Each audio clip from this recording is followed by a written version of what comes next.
Members of Great Men family humbly welcome the campaign team of Honorable Chidi Lloyd and his entourage to Rundele community in Emoha local government area of Rivers State. We also welcome the entire Renewed Hope agenda to Rundele community. We urge all Rundele people to come out in mass to welcome the campaign trail. Date, Monday 25 August 2025. Time, 10 a.m. Venue, State School 1 Ndele. This is signed by Kelvin Okoro, Eze Ekwesi Room 1, Jerry Chimara, and Gibson Paniku. Emenike Wokama, Councillorship Candidate, Ward 7, Chief Host. Talk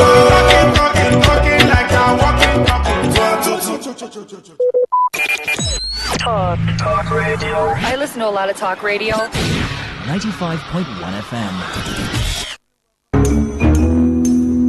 A person who knows how to read and does not read is no different from a person who does not know how to read at all.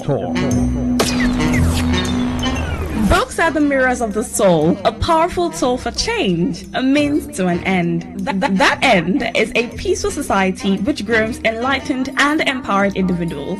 So, make literature your utopia. This same issue that we see in this book is still prevalent in our society today. Like up to today, some parents, some people will still say you can't marry from this tribe. You shouldn't marry from this tribe. God forbid, I can't marry. Yeah. Join us in book review every Saturday at 7:30 p.m. Let's help you find your utopia.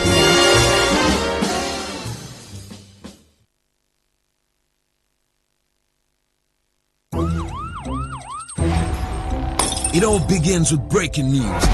Now make no mistake, this is a difficult mission, and it will remain difficult for some time. Then it keeps trending. Events, issues, personalities, all struggling to gain attention.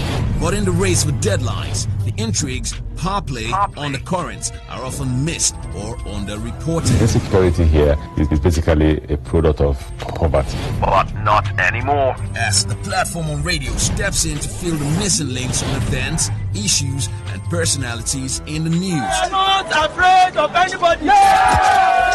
The platform on radio serves only the hottest topics and trending issues. Only on Today 95.1 FM. 95.1 FM. Port Harcourt. Weekdays, 4 p.m. Get on the platform on radio and be served.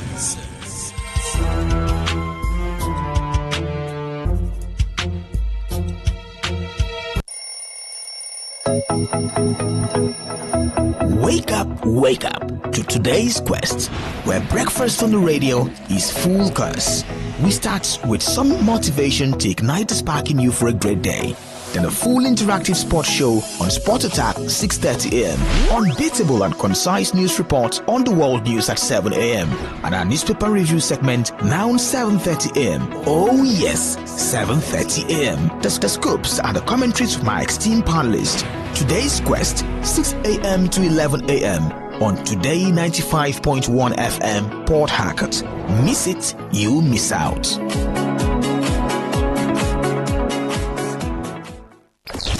Time for us to take you through the stories from the newspapers. It's the newspaper review segment on Today's Quest, Today 95.1 FM.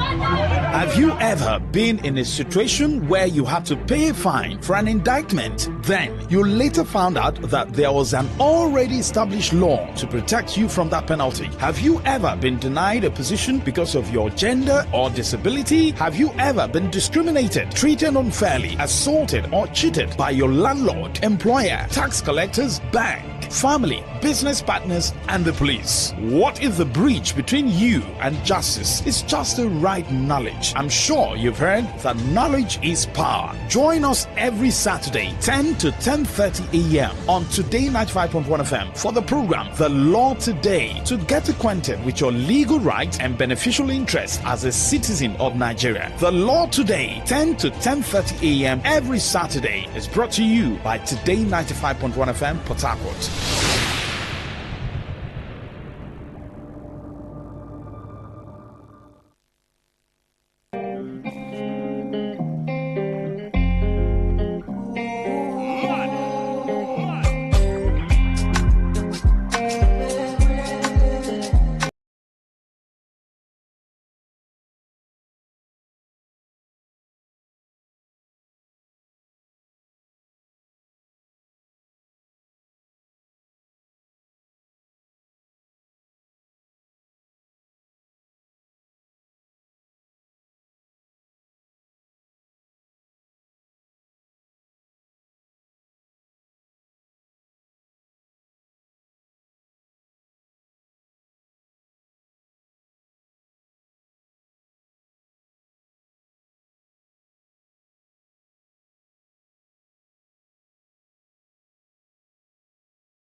Good evening.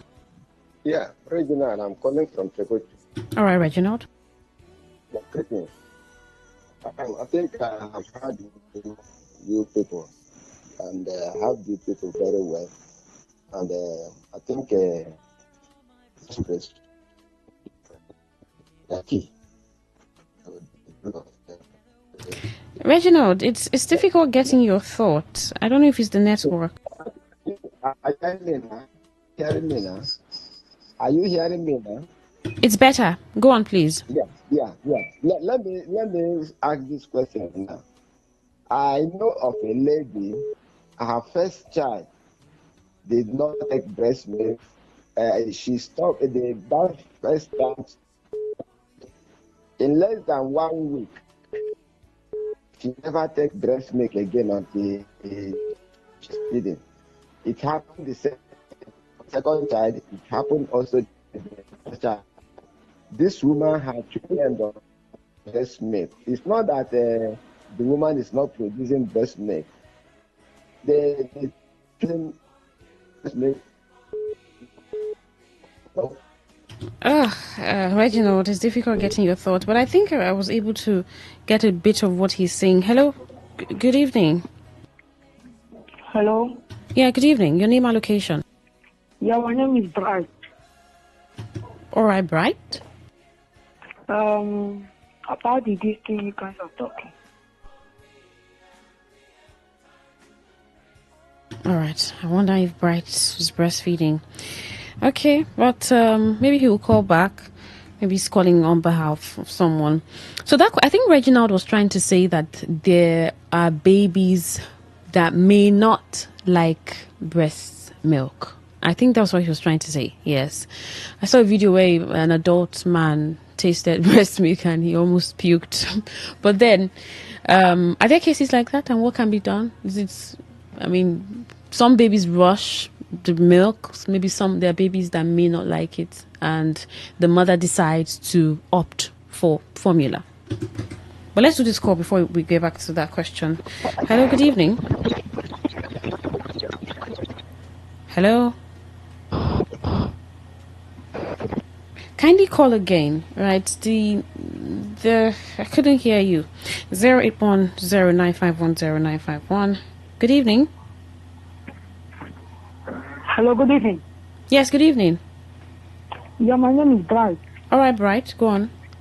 For my own baby, I always give him milk and akamu. Oh, Bright, you're female. You said? You're a woman. No, I'm man. No, my wife. I'm talking. My wife always gives him milk and akamu now. The breast milk and pap.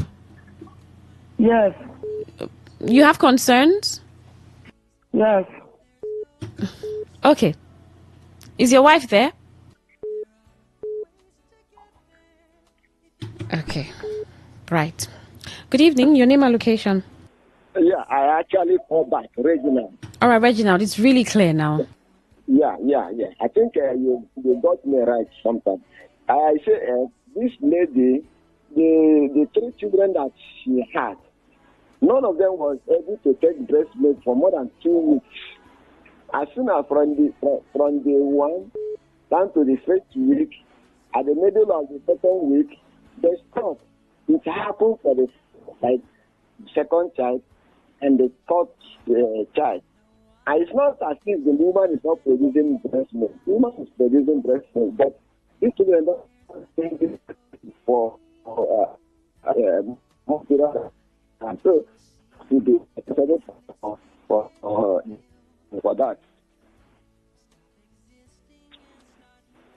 All right, Reginald, we got your thoughts. Yes, there's no absence of lactation, but the baby does not like. Okay. Like he said that the child took, I think, for 2 weeks. So there are instances where a child, maybe for 2 weeks, you were giving the child breast milk. Instead of, maybe he was crying and rejected the breast milk, you would have still make the child calm, okay, then still try to give the breast milk, because if you immediately introduce bottles of formula to that child will get used to, because the thing is that there's adaptation. When a child is born, okay, what it's supposed to be given to the child is the breast milk.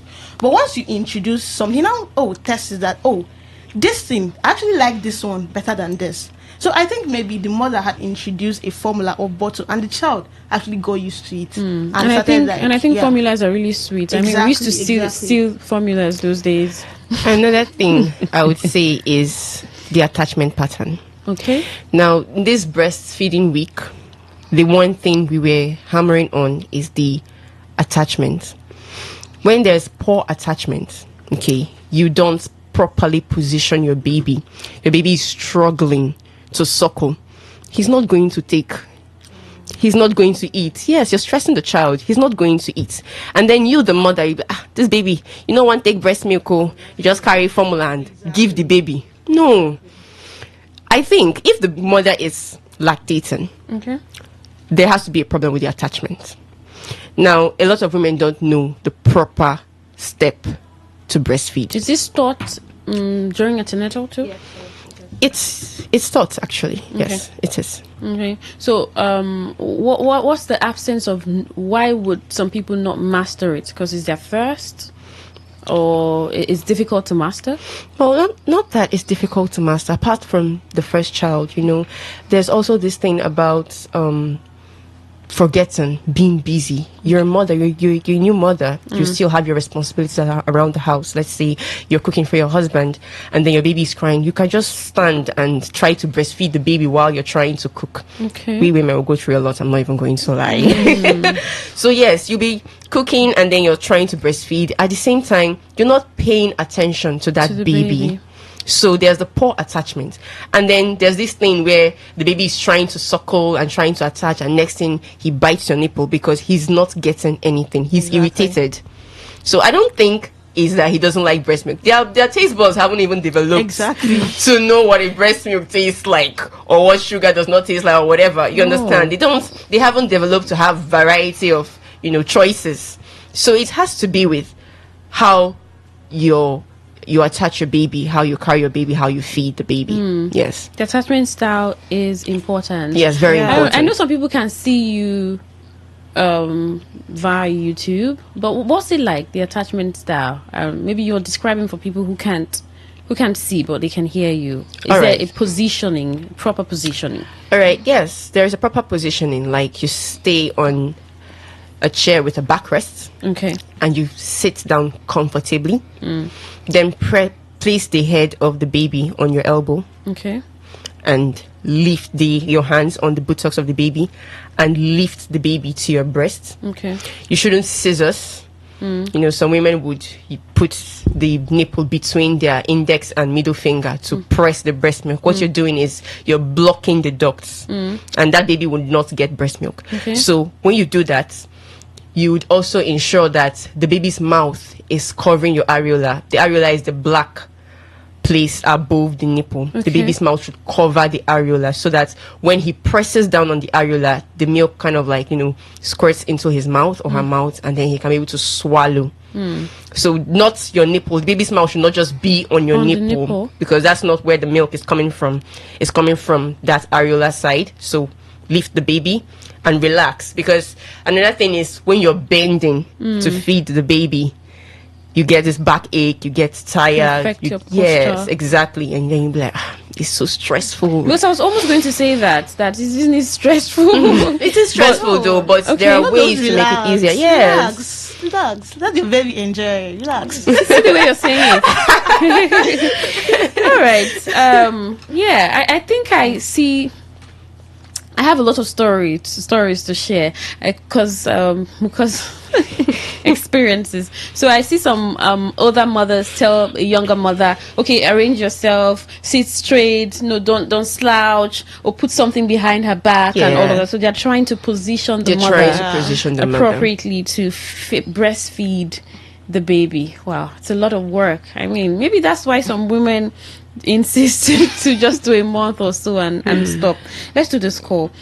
Good evening. Your name and location. Yeah, good evening. Yeah, good evening. Yeah, my name is Collins. I'm calling you from NTA Road. All right, thank you for calling. Okay, let me appreciate you people over this program. I think it's very, very educative. And that's why I called. To be cleared on one or two aspects of what you've been discussing here.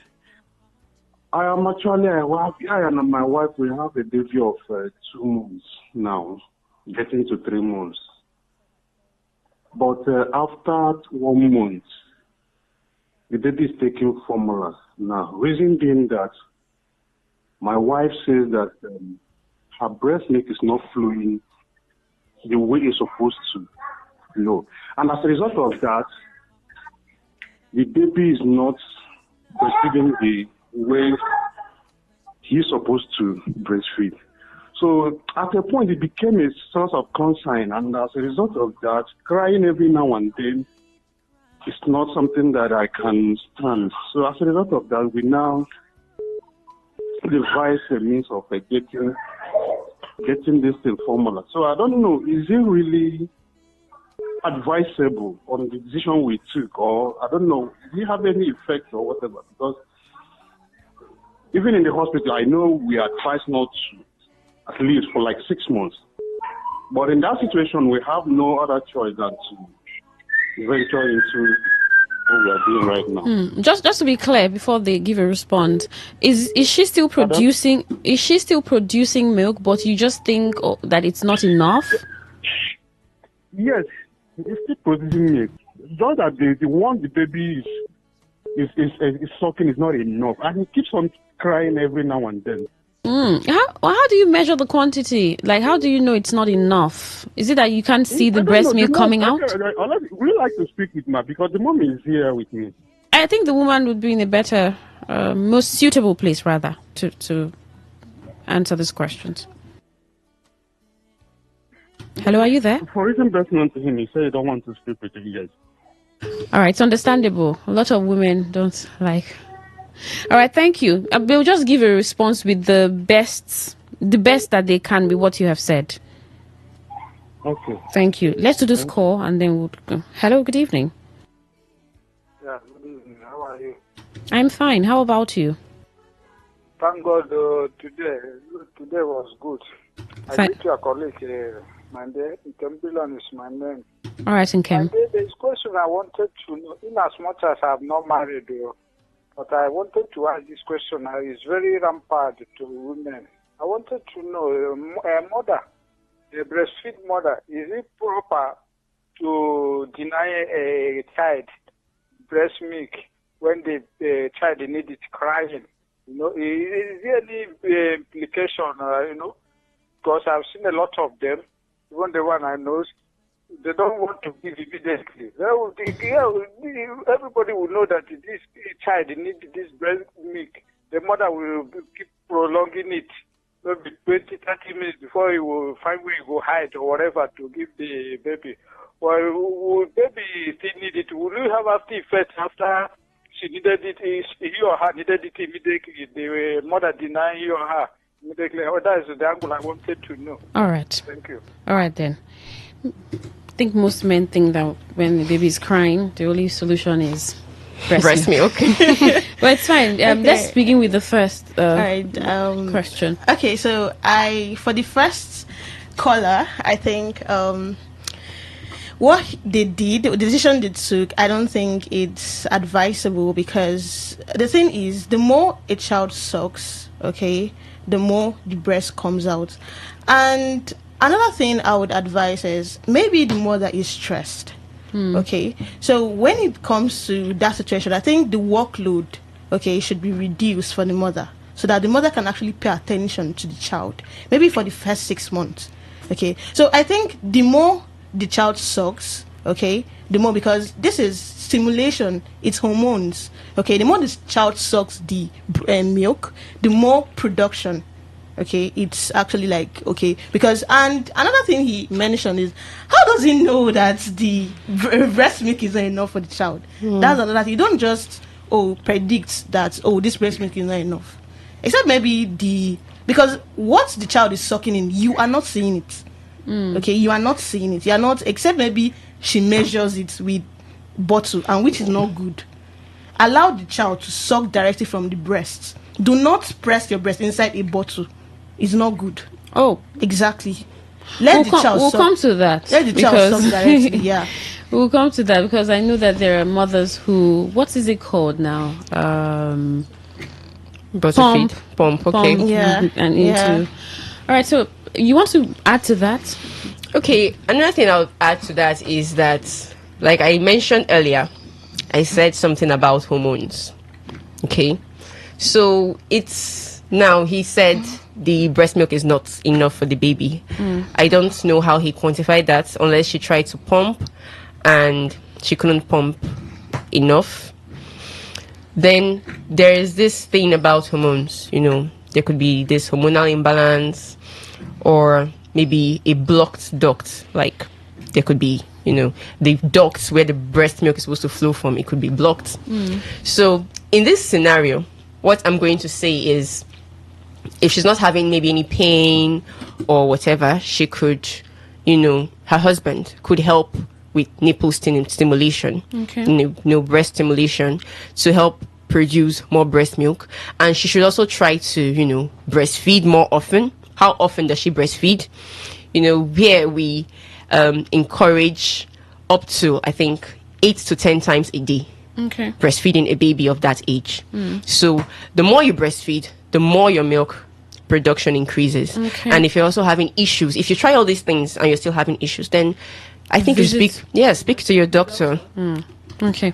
So because I don't think he highlighted that they had done that. I think they just probably decided to formula. Another other person who called was talking about baby crying and some mothers not giving the baby breast milk. Okay. Well, where are the babies crying? Let's start from there. Are they crying in their houses and the mother is not giving breast milk? Are they crying in public and the mother is not giving breast milk? Now, if a baby is crying in the house and mother is not giving breast milk, most probably she has tried the breast milk and the baby is not hungry. The baby is just irritated. Yes. If it's in public and baby is crying and she has not tried breastfeeding, chances are she might not be comfortable breastfeeding in public. Okay. Now, apart from that, there are dresses. We are going to come to that maybe later. There are dresses that women put on, breastfeeding mothers put on, that are quite unfavorable for breastfeeding. You have to, let's say something like this yes jumpsuits. Exactly. And then you struggle to bring out your breast to breastfeed your baby. You understand? And then some women are also uncomfortable, they're shy bringing out their breast to breastfeed their baby in public. And there are different ways to go about that. Wearing there's this breastfeeding shawl you can use to cover your breast and your baby while you breastfeed and all that. So yeah. So you talked about pumping because it seems to be like a thing. It's what's the word I want to use? It's chill. New age, right? So I'm pumping into a bottle, and if I'm not around, someone can just help and give the baby the milk. Or some people still pump and then feed the baby sometime. Why do you say it's not ideal? Okay, why I said that is that using feeding bottle to squeeze your breast inside and feed it to your baby might not be hygienic. I use the word might because it's safer and it's more hygienic to feed your baby directly from the breast. I see some women clean their breast before they... Yeah, some do that. Yeah. So and some may not because it's inside the... So bra. What's the difference? Now, the thing with this feeding bottle thing is the fact that you might not clean that feeding bottle to... a hygiene level that's good enough to, protect your baby. Okay. Now, when the baby puts his or her mouth on the feeding bottle and suckles and everything, you would wash it. But there are crevices and corners in that feeding bottle that you may not be aware of. Okay. And the bacteria that baby has introduced from his or her mouth into that bottle would grow. So it's better you use cup and spoons if you must. Yeah. Okay. Yeah, exactly. So you can use cup and spoons? Yes, to breastfeed or something. Bottles? No, we don't advocate for that. Oh, wow. Okay. I mean, a lot of mothers may be throwing their bottles now, packing it up after the show. So you use cups and spoons instead. I was going to ask a question. I can't remember now. Right. So I remember you saying that we need to encourage more mothers to breastfeed exclusively. And we have a lot of mothers who are not doing that. And you had highlighted some of the challenges why that's happening. What can be done better? What other ways can health professionals, maybe media houses, better drive this importance of exclusive breastfeeding? I know that's why we're doing this, but maybe we're not doing enough. You think we are? Maybe as health professionals, you think enough is being done? I don't think enough is being done because we still have cases where mothers don't breastfeed exclusively. We still have cases. And I think this education should be, those going for antenatal should be stressed, okay? During the process of the antenatal, everything should be stressed. And even when mothers in the hospital are giving birth, I think health professionals should also stress this because this is very, very important. Okay, as far as you love your child, you want your child to grow well. You don't want your child to come down with illnesses, infections, and all that. Because come on, if your child comes down with this thing, you're spending another money which would have been avoided. Yeah. So exclusive feeding is something we should actually advocate for, educate mothers on the importance of exclusive breastfeeding. Okay. Yeah. You want to so you talked about some people may say that there are challenges to exclusively breastfeed, especially for a working mother. And we know that in our country, we can count a number of organizations that have spaces for mother, babies, some of these challenges. Yeah. So how can that mother successfully exclusively breastfeed? Now, this year's theme for the breastfeeding week was prioritize breastfeeding and create sustainable environment or something like that. Yeah. So basically, what we're trying to do is for create sustainable support systems. That's it. So we're trying to build and educate people on the need for these support systems. It's difficult being a mother. Okay. During the pregnancy, after the pregnancy, motherhood doesn't stop. Even after your kids are grown and have their own family, you are still a mother. But it's more challenging when the baby is solely dependent on you. So when we are advocating for all these things, what we're trying to say is that families, friends, husbands, brothers, sisters should try their very best to reduce the burden, the workload on these mothers. Now, I think Nigeria, the federal government had passed a law about, maternity leave being for at least 6 months to encourage exclusive breastfeeding. And many states have adopted that law. I think River State too has, though it hasn't been implemented. It hasn't been implemented. So this awareness campaign is not just for the mothers, the fathers, it's also for the government, it's also for anybody that has any friend or anybody that is a breastfeeding mother around them. Just be a pillar of support to ensure that these working mothers, you're a working mother and maybe you express and then you go to work, you'd still be thinking of your baby, even though there's food for that baby. You won't give your best. But if we have the opportunity for crèche, yes, in companies, in organizations, so that during your break time, you go there and check on your baby and you breastfeed. You ensure that the one you expressed is finished or is not finished. You express another one. You just know your baby is close by. You can check on your baby. Then, I mean, how many organizations have this crèche that you mentioned, or even consider it having them? And, well, That's why we need to place a lot of importance on our children. We need to. We need to. They are our future. Exactly. All right. So we call this a doctor message as we wrap up. What's your doctor's message to the person listening, the woman listening to you right now? In a minute and 30 seconds, and we wrap up. Okay.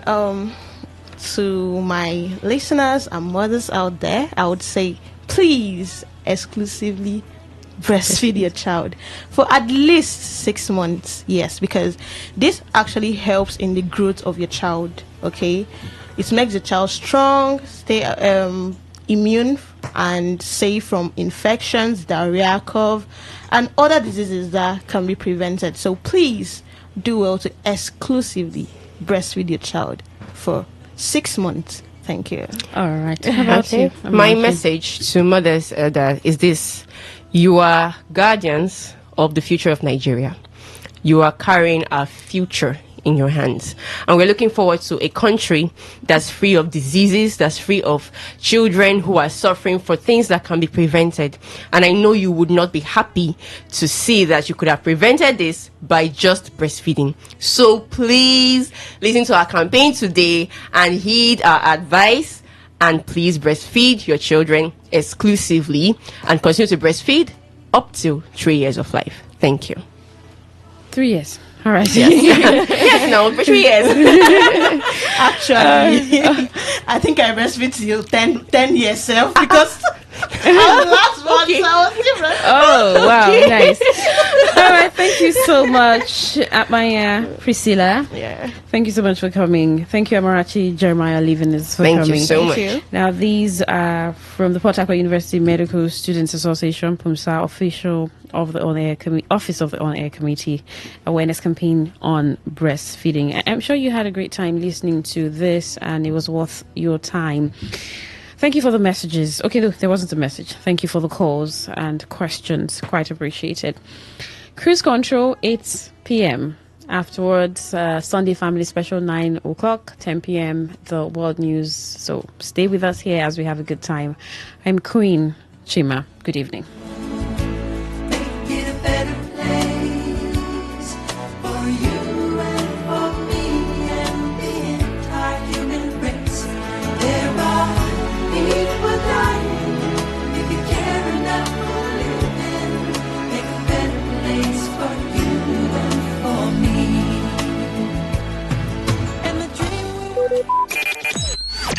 Talk radio. I listen to a lot of talk radio. 95.1 FM.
what we're experiencing with the cruise team after a 1 month holiday. Yeah.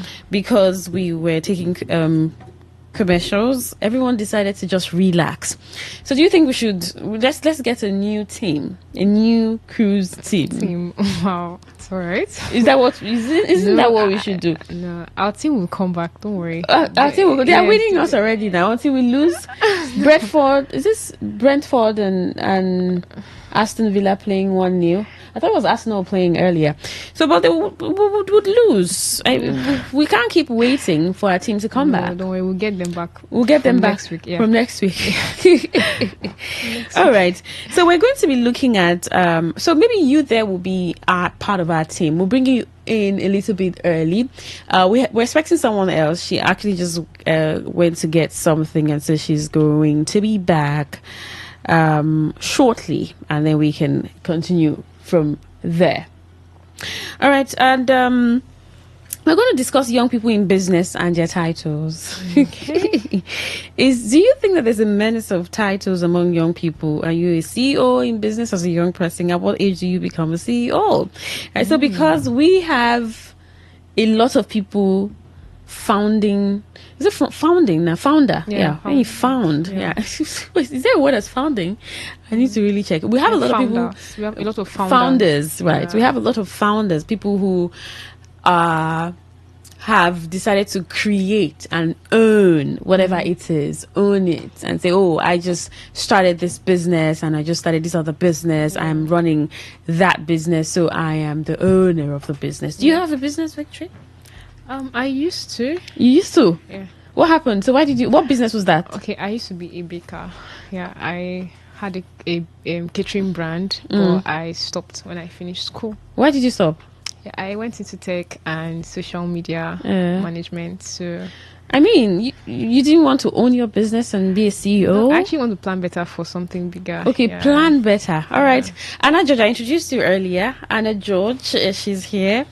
The three of us are going to be having this conversation. You know, I was just talking about Victory just said that it's good to have you, Anna George. Thank you so much, Gwen. All right. Thank you for joining us on the show, Cruise Control. So I was just asking Victory about her business. If she has a business, she said she did. She had a baking business, but she had to stop because she got into tech. And then you said you want to concentrate or get better. Yes, I'm working on owning a shortlet agency, sort of. Yeah, so I'm working on that. But for now, let me work on tech first and improve my skills. But when you were doing baking, were you a CEO? Yes, I was. Founder CEO. Founder CEO. What was the name of your brand? Okay, was Pinky Foods actually. So you were the founder CEO of Pinky Foods. How did that make you feel? Wow, it made me feel like the boss. The boss of all bosses. Boss of all bosses. Oh my god. Your boss's boss. I mean, so we have a lot of CEOs. Yeah, we do actually. We actually do a lot. A lot of CEOs. Are they really CEOs, Anna George? I do not think they are in the actual meaning of the word. I don't even know if they understand who a CEO is. Okay. A CEO is a C-level executive. And you don't get to C-level by opening or selling. I don't want to talk down anybody's business, so I'm very careful of doing that. Well, you don't get to call yourself a CEO by being 6 months in selling perfumes. Okay. You don't produce the perfumes, you just sell perfumes. And you say, oh, I'm the CEO, founder CEO. There's a difference between a founder and a CEO. Yeah. So a lot of people just are crazy about titles. Yes. Young people are crazy about titles without actually putting in the work and getting the experience of it.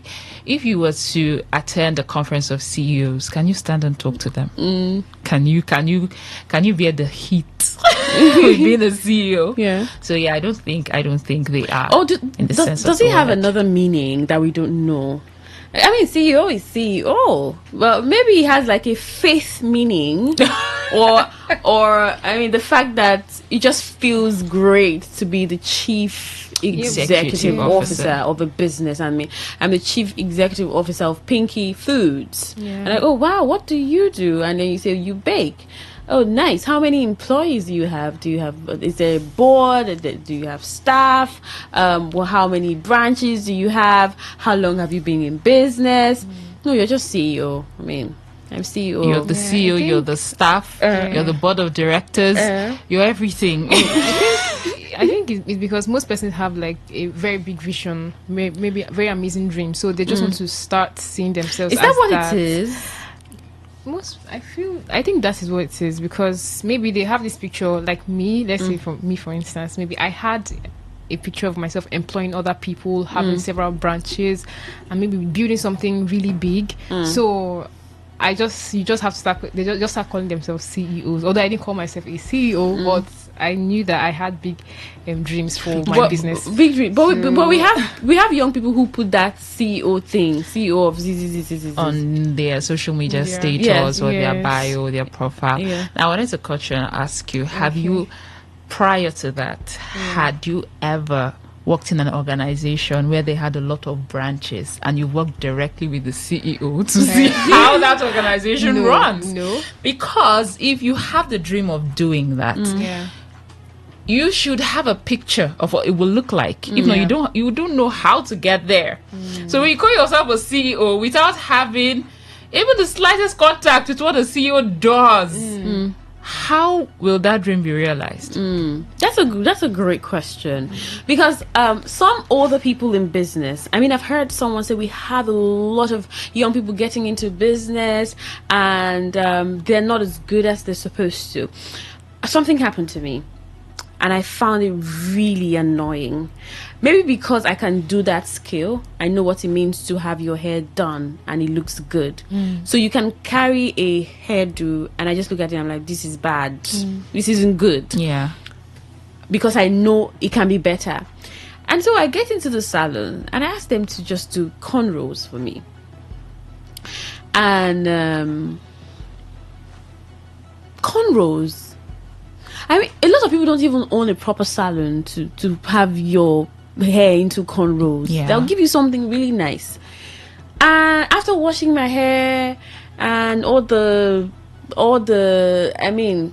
plenty things that were happening here, fine salon, okay, cornrows, and it was badly done. And then I asked myself, why? And you had just two people there.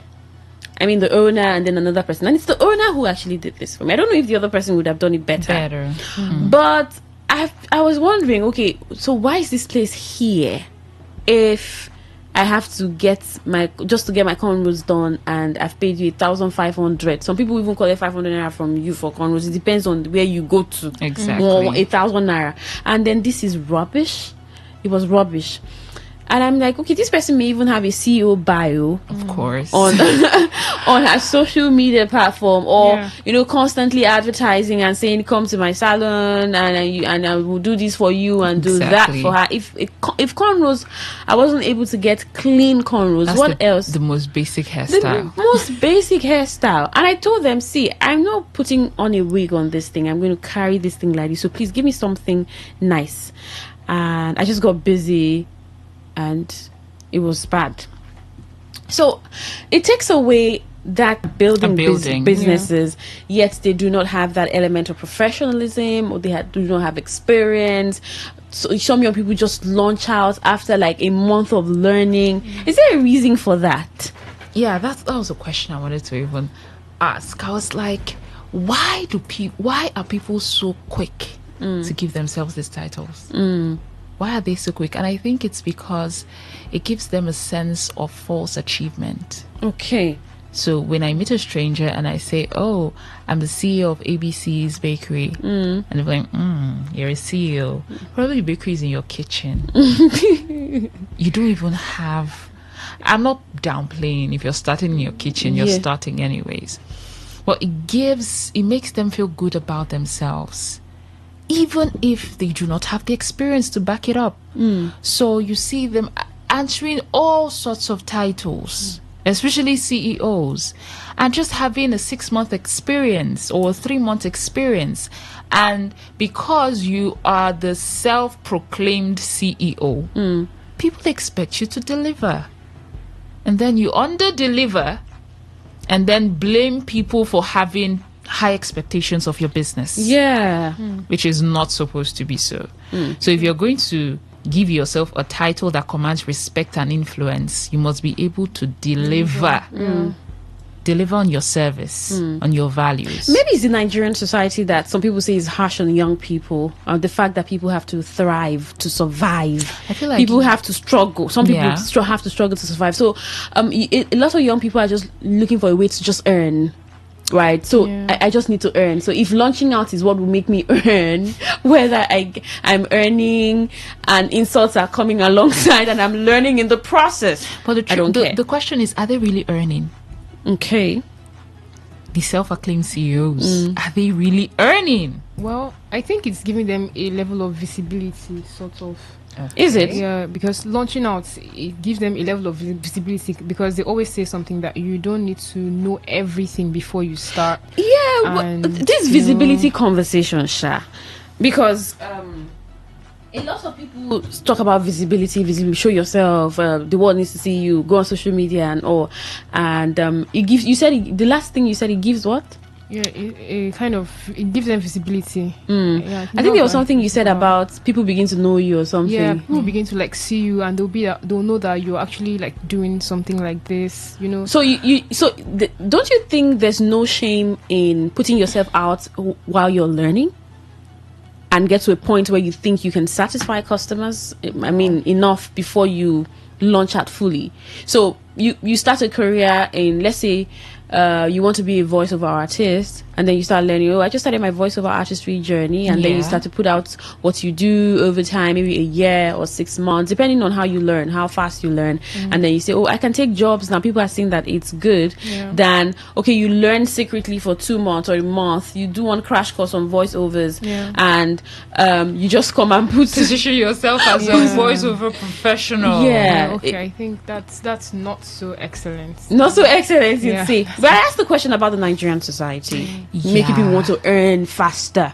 Especially young people. Yeah, young people. Now, this you just mentioned, I remember there was a time in my life where I was facing this pressure. You know, when social media, I think from 2020, when building a brand, a personal brand on social media became a thing because of COVID. So a lot of people were home, and the what was that phrase they usually use? This is the new normal. Everybody must build a personal brand. So the craze of building a personal brand was so high, and they would teach you to position yourself as a professional. Okay. Yeah. So some of those brand strategists, not to downplay on anyone's teaching methods or anything, they'll tell you, present yourself the way you want your audience to perceive you. So we had a lot of people pretending to be professionals, like you said, learning voiceovers. So I had that for a period of time. Of course, I had been in the media industry for a couple of years, but I wouldn't have called myself a professional then, but I was pressured into putting up this professional front while I was still learning. And at a point, I told myself, if you continue in this way, if you make a mistake, the backlash is going to destroy you. So as you're learning, put it out that you're learning. You are becoming a professional. Professionalism takes time. It's not a 1 month thing. You can't achieve it in 2 months or 3 months, or like being a doctor. Being a doctor is a professional course. How many years does it take to be a doctor? So professionalism it takes time. So if you're still in the process of learning, put it out there. I'm still learning. I'm going to be a CEO. I could be a founder, but I'm not calling myself a CEO. I'm just a founder, right?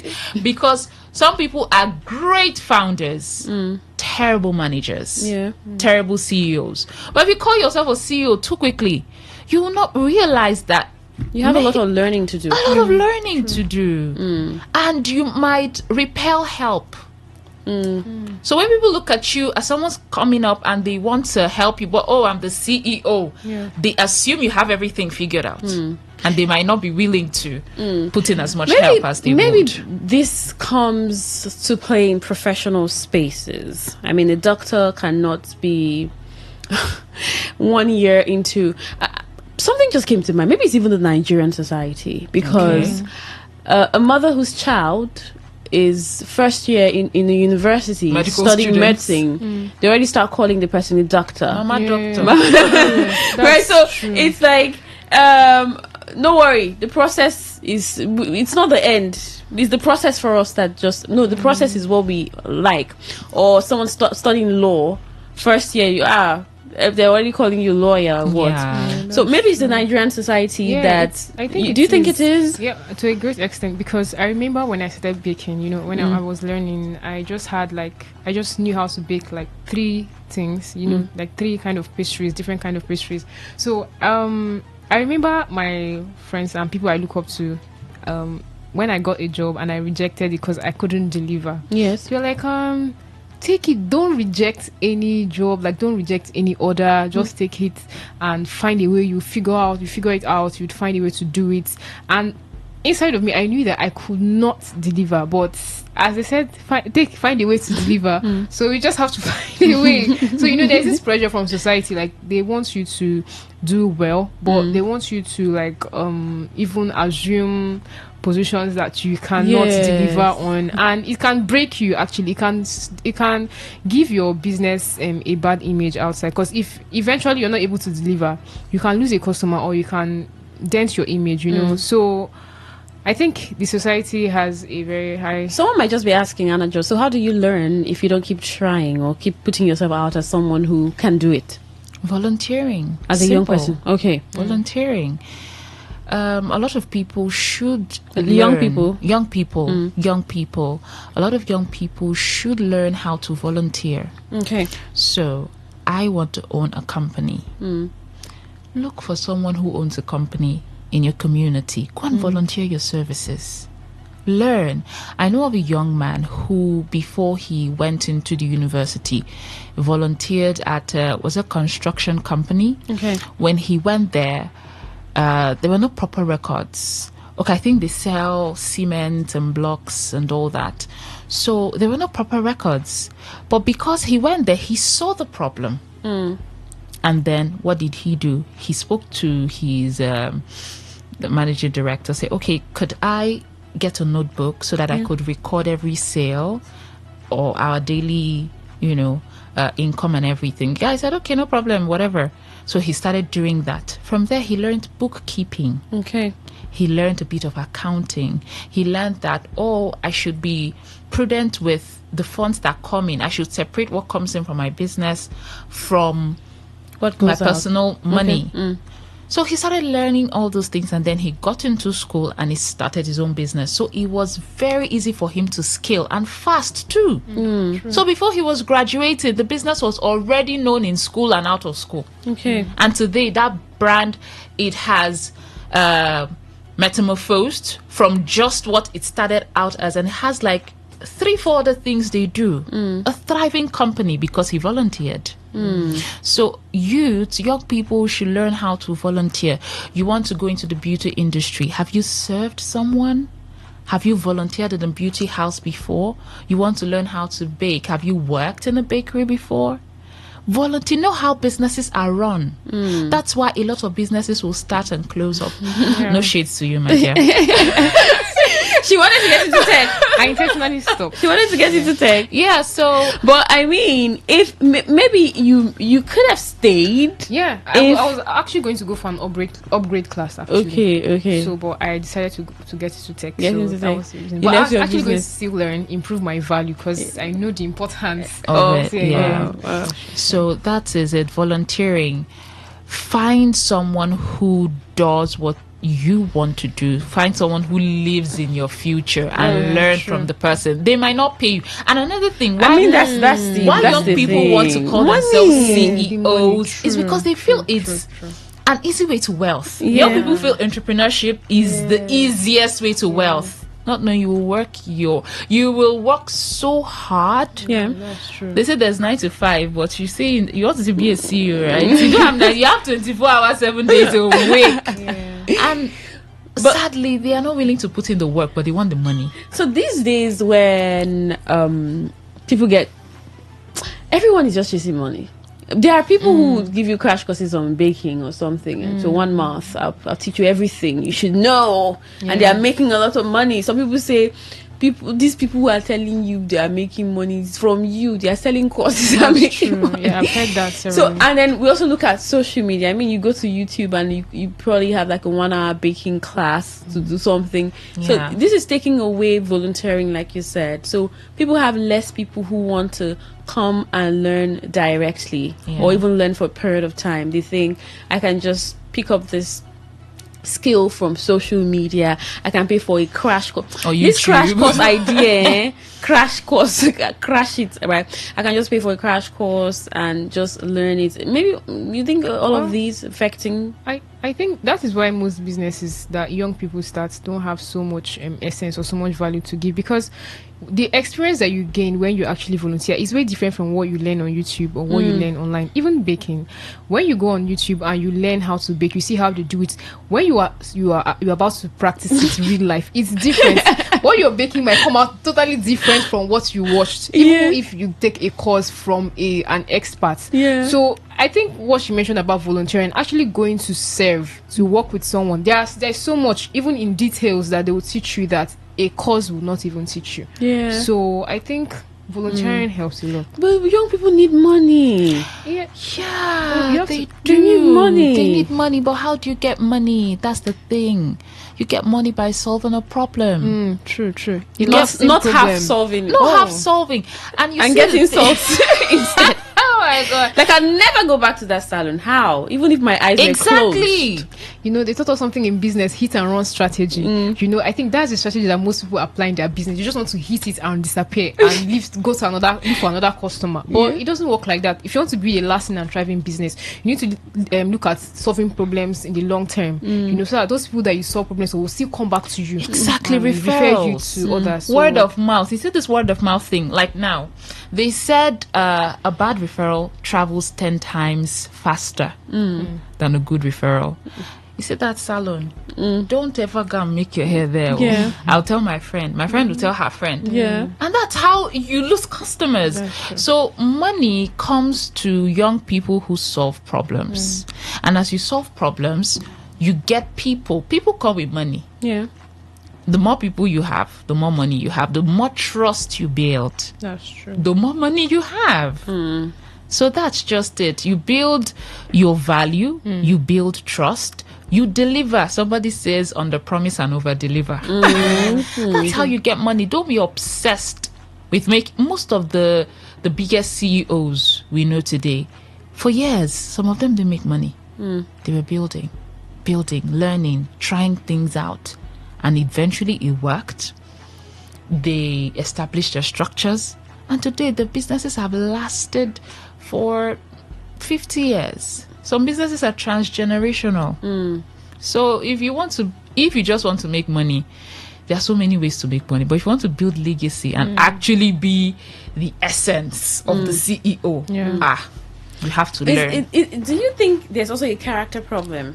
I don't know if it was you, Anna George, or Victory who started with. I think it was you, Anna George. Just that feeling that you just want to own something, or you're the boss among young people, right? And so, how many people are even producing maybe service? Let's look at goods, young people, maybe just buying and reselling, right? So if you produce your perfumes, you're into production, there's a difference because there's a process that you go through to produce, especially if it's edible. I mean, you have to be really careful. But I don't know if it's a character thing. Is it an African thing? Do we have like other people in other words, just calling themselves CEOs up and about? Was an African thing, the ownership thing. I own this. I started this. I'm building this. It's my. You think it's just there's a problem with that, or it's not applicable? Okay. let's say Nigeria, for instance, what do we produce? Okay. What do we actually produce as a country? All the CEOs. What are we producing? We are still importing. So there's more management than there is production. But if you don't produce, what do you want to manage? If there's no production, there's no management. But we have self-acclaimed managers. Everybody wants to be a manager, a director, a C-level executive. But what are we producing? So like you said, or like we've been talking, it just has to do with a false sense of achievement. That's what I see when a lot of young people label themselves like that, is a false sense of achievement. You just want to be, you can look at yourself in the future and say, yes, I'll be a CEO. But build, right? Produce, like you say, perfumes. Some just, buy and resell. Yeah.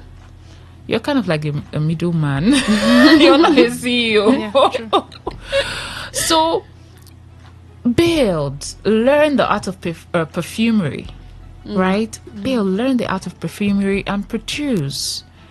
So I think it's kind of like an African thing, because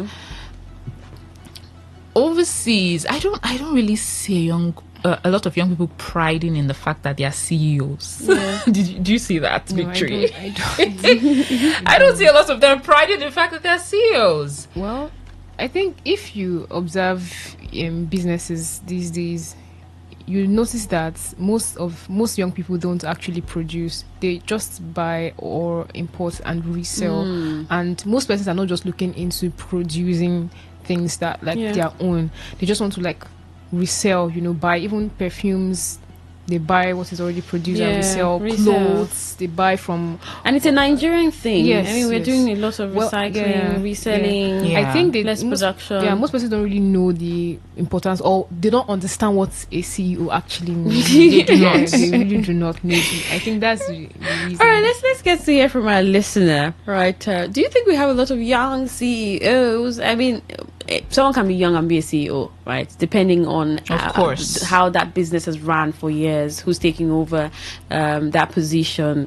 I mean, young people who just started business and they call themselves CEO. Why do you think we have that culture among young people? What is responsible for that?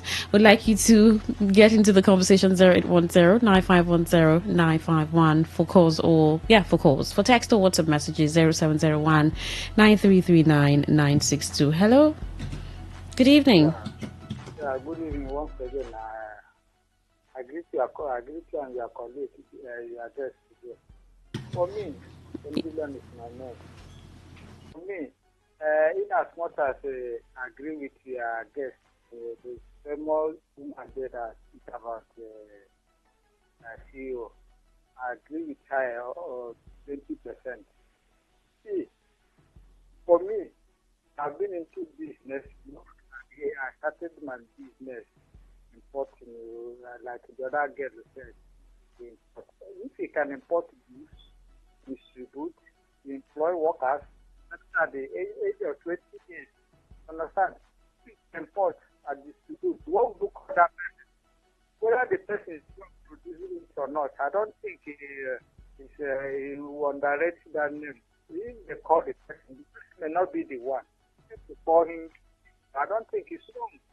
Depending on your own understanding of the CEO, so to underline it to people, I don't think the way you describe it, I think it's diminishing people in that aspect.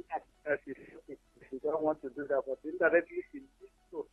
So if they call you to distribute all over the country, I don't think it's wrong. You can, depending on individual, but for me, my own perspective, being into business for past 18 years now, I think if somebody call me like that, I don't think it's wrong. I don't need to be the producer of that because I don't think it's what you talk about. So let's do a new research. That's my commitment. I've been into this for past 18 years, less than 40 years. From 20 years I started distributing all over the country. So I don't think it's all right. So let her do Good evening. Your name and location. Can you hear me? Good evening. My name is Star. Your name is what? All right. You can call back 0810-9510-951. That's the number to call, 0810-9510-951, or you send a text or WhatsApp message to 0701 933 9962. All right, I think I have some messages here. Let me just check them. So you have, this person says, good evening all. When you say young people need money, you're not far from the truth. But if you make fake money with unrealistic status and you raise your standard and subsequently you cannot sustain it, I bet you it's worse than not even trying at all. I'm Gabriel. Thank you so much, Gabriel, for texting. Hello, Queen. What's the structure of cruise control? Is it weekly or once in 2 weeks? I'm a bit confused now. Weekly. So we were taking a commercial for over a month, and that's why cruise control wasn't holding. But we started 2 weeks ago, and this is the third week. It's been holding. It held last week, and we're just having the show now again. So. Victory, this person just says something about, Gabriel just said something about when you say young people need money, you're not far from the truth. Yeah. But if you make fake money with unrealistic status and you raise your standard and subsequently you cannot sustain it, I bet you it's worse than not even trying at all. So the money is fake if it keeps coming, yet you're having people complain about it. Yeah. So you put up a front, like you feel like you can do something, and then you keep failing people. Yeah, you're not solving real problems. Like you're not producing results. You're just using the hit and run strategy to make money, and then you are off. Your business probably will not last for the long time, because you're just after what you'd gain at the moment. So I think the person should work on improving their value and what they have to offer. But have you ever started a business and you did not deliver? The baking, the only business that you have? When your friends were telling you to take the job, did you take it? There are the ones that I knew that I could find a way, because there's something about outsourcing, you know. So I applied that strategy and it worked. But the ones that I knew that I would never have been able to, I never even attempted to do it. Yeah. Okay. This person says, Queen, good evening. Queen and the ladies. Omo Queen, their CEO na for mouth though. I know of a CEO that I was her man manager. Anytime she touched down, things go left until her staff told me to find way and block her from showing her face. Okay. All right. So basically it's about finding a way to consistently learn and grow as someone who's interested in business. You know, someone might just say that it's the whole atmosphere in Nigeria that's making young people just want to make money. So there's that pressure to make money, to survive. And while you're at that, because you want to present yourself to be someone who's good or who has the business, so you call yourself a CEO. And maybe Nigerians like high-sounding names. Yeah, I think. Yeah, don't we? Yeah, we do actually. We do. Yes, we like when people put all the names in the world. Very true. And it gives the person some respect. Yeah. So people want to hear your name first, before they even know what you can offer, what you're doing. That's why some people talk about experience. You're employing someone, you're asking, how the experience. There are no spaces for, okay, you're learning and we can still pay you something. True. Yes. We can pay you something while you're learning. So we can count organizations that do that. So while you're learning, we'll pay you, because somehow you're bringing in something. Yeah. I have a friend that worked for a company outside Nigeria, and he was like, the way we employ people here is different from how they employ people there. You know, he was talking about how that they don't look out for how much experiences you have, and they said they are ready to work with someone who is willing to learn and willing to upskill, as long as you know the basics of what you're doing and you're ready to learn and grow. So I think that even the people that maybe need these services, they are they want to hear a name, maybe they want to hear someone that has done this, or someone that is this or that, or the person has this, or some people want to go to a salon that has so much, that's equipped with so many things. So I think people just want to like, focus on the outer part of what it is instead of really working on the value that they have to offer, because they want to meet customer expectations and stuff. So Anna Jojo was just talking about how we like high sounding names in the country. I mean, it makes a lot of sense to say I'm the CEO of, that word just is heavy. So when you say someone is CEO, they can pay you easily. They put the respect to the name. So maybe that's why you have some young people do this, because they understand that they have to take advantage of people's emotions to sell. That's true. So if I tell you I'm the CEO of so perfume, you buy. And you probably see me presentable and I look good. So you just patronize me. But then again, do you think because of how abused that label has been, do you think people still respect the label, especially for a small scale business? CEO, right? Well, when you run a small scale business and you come out and say, "Oh, I'm the CEO of A. Berry's perfumery," do you think people still respect it? Depends on how you sell yourself, because there are people that will tell me that they are CEOs. I may not really see it. I would just feel like, oh, you're just trying to like tell me you are a CEO. But there are people that would actually tell you that they are CEOs. Maybe they don't really have so much value, but their packaging might be a make-believe, and you may possibly believe that they are actually... Do you think this has any effect on young people? Yeah, I think it does. It does. It has an effect on young people to the extent that they might not be willing to put in the work as they should. Okay. They might not be willing. Okay, let me use an analogy. Let's say your father owns a company. Yeah. Right. And it would take an entry staff 4-5 years to get to a certain position, let's say manager, and then you come in and you're the manager straight up. Do you think you would put in as much effort as an entry-level staff? Do you think so? No. To retain that job. So I feel like when they give themselves these labels without going through the process, they might not be willing to put in as much effort to sustain their position as the CEO, the title. So that's why you see the businesses pack up. I heard for every 10 businesses that are started, 9 pack up. Because it takes a lot to run a business. It takes a lot. You would fail and fail again and fail again. And you must have the courage to pick yourself back up. Those are the qualities that make you a CEO. Yeah. Not just the influence. The influence comes like much later when you've passed through the process of so many failures. And the one young person will just be telling you, let's fix a lot in the country. Let's fix a lot. Let's have organizations where we can work even as inexperienced people and get paid. And not just we're not gonna pay you. We know they pay you. I mean, yes, they say this to young people. Say we'll just give you transport. We'll just give you transport. So, and then the person just looks at everything and say, my mom is not going to give me money to eat.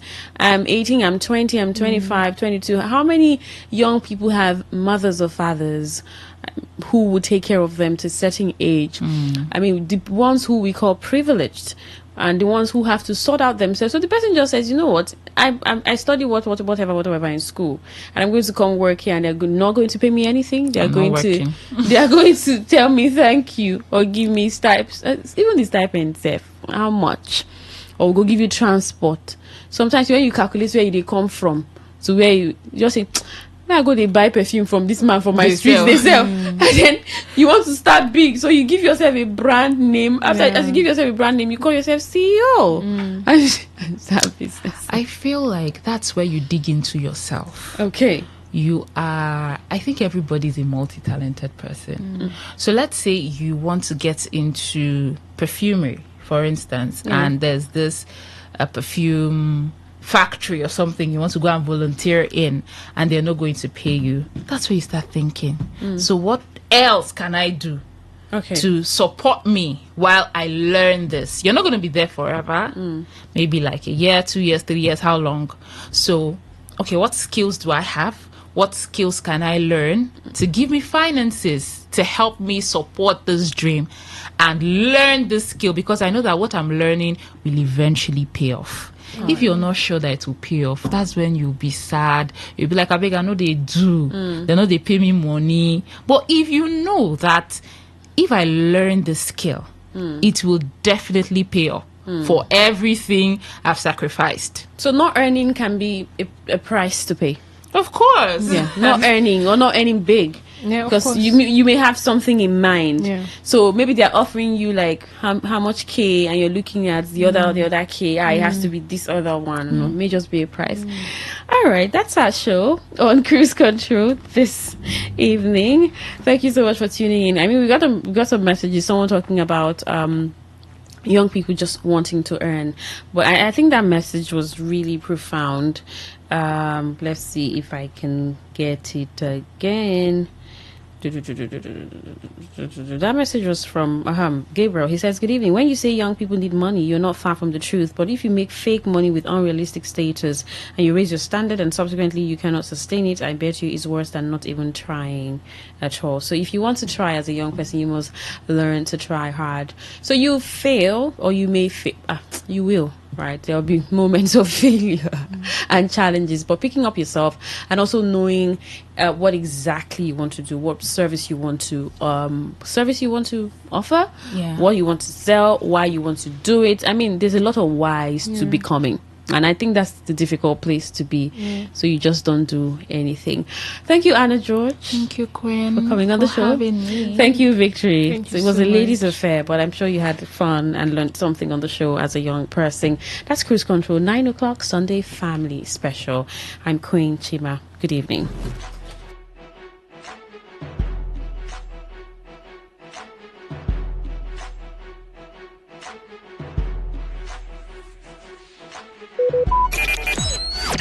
Talk radio. I listen to a lot of talk radio. 95.1 FM.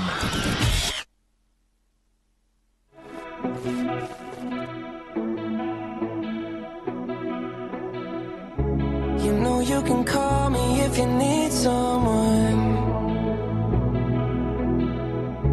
I'll pick up the pieces if you come undone. Painting stars up on your ceiling 'cause you wish that you could find some feeling, yeah. You know you could call me if you need someone. I need you to hold on. Heaven is a place not too far away. We all know I should be the one to say we all make mistakes.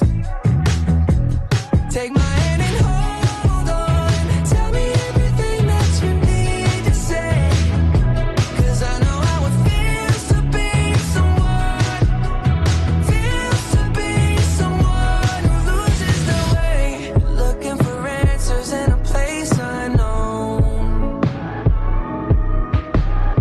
You need the connection, but you can't get close. Painting stars up on your ceiling 'cause you wish that you could find some feeling, yeah. You know you could call me if you need someone. I need you to hold on. Heaven is a place not too far away. We all know I should be the one to say we all make mistakes. Take my hand and hold on. Tell me everything that you need to say. 'Cause I know how it feels to be someone. Feels to be someone who loses their way. Midnight till morning, call if you need somebody. I will be there for you. Midnight till morning, call if you need somebody. I will be there for you. I need you to hold on. Heaven is a place not too far away. We all know I should be the one to say we all make mistakes. Take my hand and hold on. Tell me everything that you need to say. 'Cause I know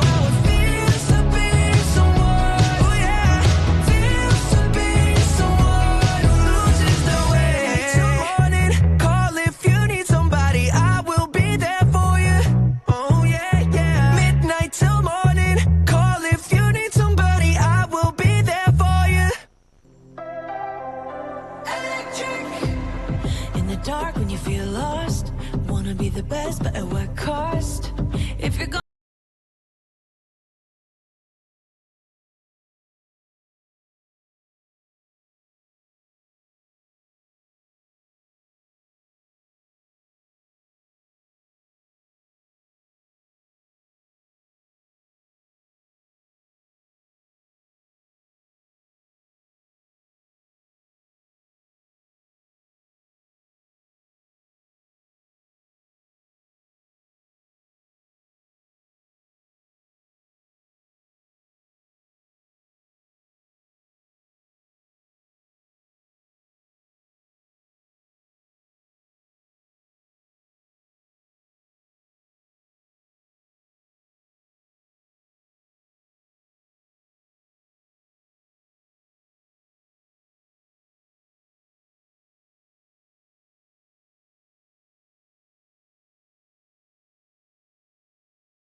automatically assumes that position of grooming for that child and preparing the child for that space. Meanwhile, that other person could also do good if given the opportunity, but may have, shown cases of trouble, and then just because twice, thrice that child has done something wrongly, the father just says, no, you can never handle this, and picks this other person who probably gets A's and B's in class. Oh, this is a brain that can handle my business. Right. So it can appear in a lot of ways. And you're looking at how this may affect parent-child relationship, the effect it has on the mental capacity or the emotional capacity of a child. Do you think it's even possible to never show that you really like this child? Is it ever possible? Because parents may do something like, oh, don't tell Obin that I give you this thing, no, hide it. Don't tell him I gave you. Okay, mommy, I won't. Children, somehow the other child finds out. Why is my own blue and his own pink? Why don't we have blue? Why is his bigger and my own smaller? Parenting must be a lot. It must be a lot. So this is what we're looking at. And as a parent, right, you probably may have experienced this or seen ways to handle it or not. And you've successfully done this. Successful parenting. We call you a successful parent. Would like to hear from you. But then we just had our guest stepping, Daniel Washington. Good evening. It's good to have you on the show. Good evening, Queen. How are you? I'm fine. I've done a lot of background. I'm already feeling like a parent. I don't know. A proud parent. Of course, you should. I don't have a child yet, but it just feels so good. I mean, I come from a family, so I think it's relatable. Yeah. Do you think parents have favorite children? You see, the thing about favoritism when it has to do with parenting and children, it's a little bit dicey. Yeah. First of all, I don't concur to having a parent or a mother, a father having a favorite child. Every child ought to experience equal love. Okay. All right, from the parents. However, just like a mentor and a mentee, just like a lecturer and the student, as the head or as a father or as a mother, you would naturally tilt towards the one who is constantly obedient. Okay. I don't know if you get where I'm coming from. Okay. Nobody wants to be disobeyed. Nobody wants to be disrespected. All right. So the point there is, there could just be that one child that knows how to always take on the instruction. Is that what brings about favoritism? No. If you watch what I stated from the beginning, I said I'm not a fan of favoritism. Okay. Favoritism is simply, or having a favorite child is like a parent saying one or two attachments surrounding this particular child. I just like this child. Sometimes a father can have his attachment towards his first daughter, and then his mom, the mother, can have towards the first son. Okay. All right. But where you call it favoritism, or when you talk about favorite, is where it is so glaring that even the relationship between the children and the parent, it's very obvious. I think some time ago, I'm relatively from a kind of complex home, not necessarily complex in itself, but I recall one of my extended relations saying, your late mother loves you now. Okay, one of the times we were planning for my mom's burial, my mother's elder brother looked at me and said, oh, this was the one that Justina refused any of us to touch. She preferred him more than every other person. Well, I'm not aware of that. My siblings are not aware of that. Yeah. Okay, but before them, it appeared so. Now, I'm saying to say that it is not favoritism, or it's not a favorite until the attachment is very obvious. Now, I would say this. It's not to say that mothers or fathers do not have some kind of hidden attachment existing in their hearts towards the children. Yeah. Because, oh God, there's what is called two ways names of children come up. One, there's what is called destiny name. and circumstantial name. Okay. So most or some children are being named after the order of the circumstances surrounding their birth. Very few parents have the ability to decipher the purpose of a child at birth and name the child after such order. Okay. Now, when you are opportune to know, well, both you are prone to having a favorite, whether it's giving a child a circumstantial name or a destiny name. I'm saying to say that sometimes there can just be this attachment a mother can have towards the child whenever she thinks of what she went through, especially when it's a child that had jaundice. You know, jaundice, the eyes gets yellow, they have to do dialysis and all of that. It's almost a near-death experience. And after everything, God shows you mercy, and then the child gets to live. You don't expect the mother to be careless with the child. You don't expect the mother to just act anyhow with the child. There will be this unusual attachment. But the concern about favoritism or having a favorite is preferring one over the other, if I'm right. Okay. Good. The thing about preferring one over the other is that you are puncturing the esteem of the child. The moment a child begins to bear in mind that daddy prefers Augustine more than Stella, there's a problem. In fact, unconsciously, you have instituted in a seed form disunity that would erupt upon your death. The moment the parents are no more, the worst thing a child can ever have in his head is to know that his mother or his father prefers him or preferred someone else or his siblings more than himself or herself. It's a major problem. But like I said, very, very important, we can't remove some level of emotional attachment. Okay, I happen to be the fourth born. Okay, yes, there is this thinking that my mother this, my mother that. I happen to be the fourth born after 3 girls. So my dad called me Answer. Okay. Answer. My dad called me Answer in the sense that he said I was the answer to a long expected and awaiting prayer, especially when you come from a community or a region where they are big on masculine gender, or they are big on having a male child. So you can imagine the celebration and everything that came with my birth. I mean, you'll be carried like an egg. Yes. At birth. Yes, it happened. But the truth of the matter is, my parents, my mom and my dad, I never saw my dad loving me more than my brother, loving me more than my sister. However, I must say this.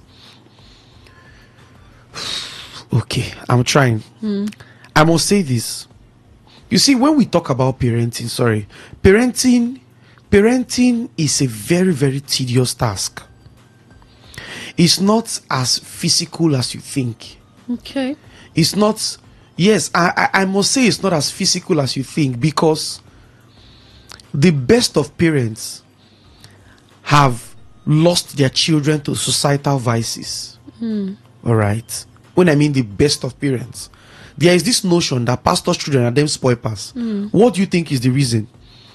Exactly. So the job of parenting is, we are like caretakers to the giver of the child.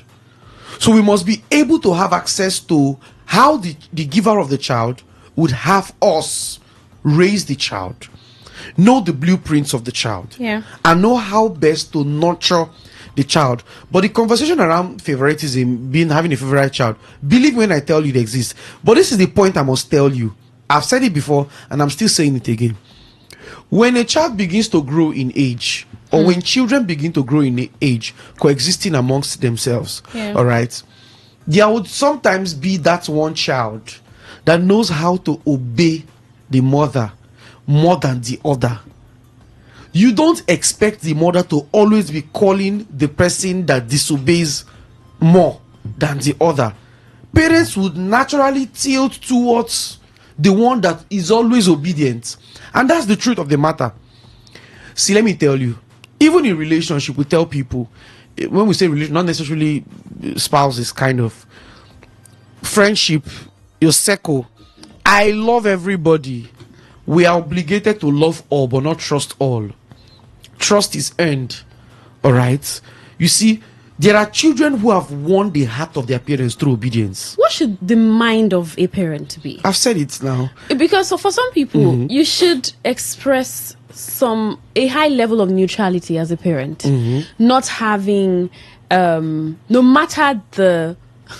Maybe you say because they are humans, but that's why parenting is hard and not for children. No matter the demeanor or the character behavior of a child, you shouldn't show to the child that, you know what, you're giving me trouble. See, let me say this. And then the other one who's seemingly acting right or acting right just becomes the one who's never talked to, and the other one just feels like let me say this. Already. I like to be very, very realistic. I like to paint very realistic pictures when it has to do with the society we have today. Yes, as a father, I have a son. Okay, I would not want to find myself in any way preferring one to the other. Never. In fact, amongst many men, I have my reasons why I will not do that. Yeah. Because as a parent, I have access to some information about my son that he's not aware of. Okay. All right. So that kind of foreknowledge gives me that consciousness on how to raise him. The same applies to when I have my daughter. Having access to foreknowledge, you know what I mean by foreknowledge? Information about the child through whatever means, because I know all our listeners are not Christians like I am, all right? But as a parent, you must have foreknowledge. You must have information about what the child... Let me tell you, children are a gift from God, and the fruit of the womb constantly would always be a reward, all right? Whenever a child comes to reward the labor of a parent, all right?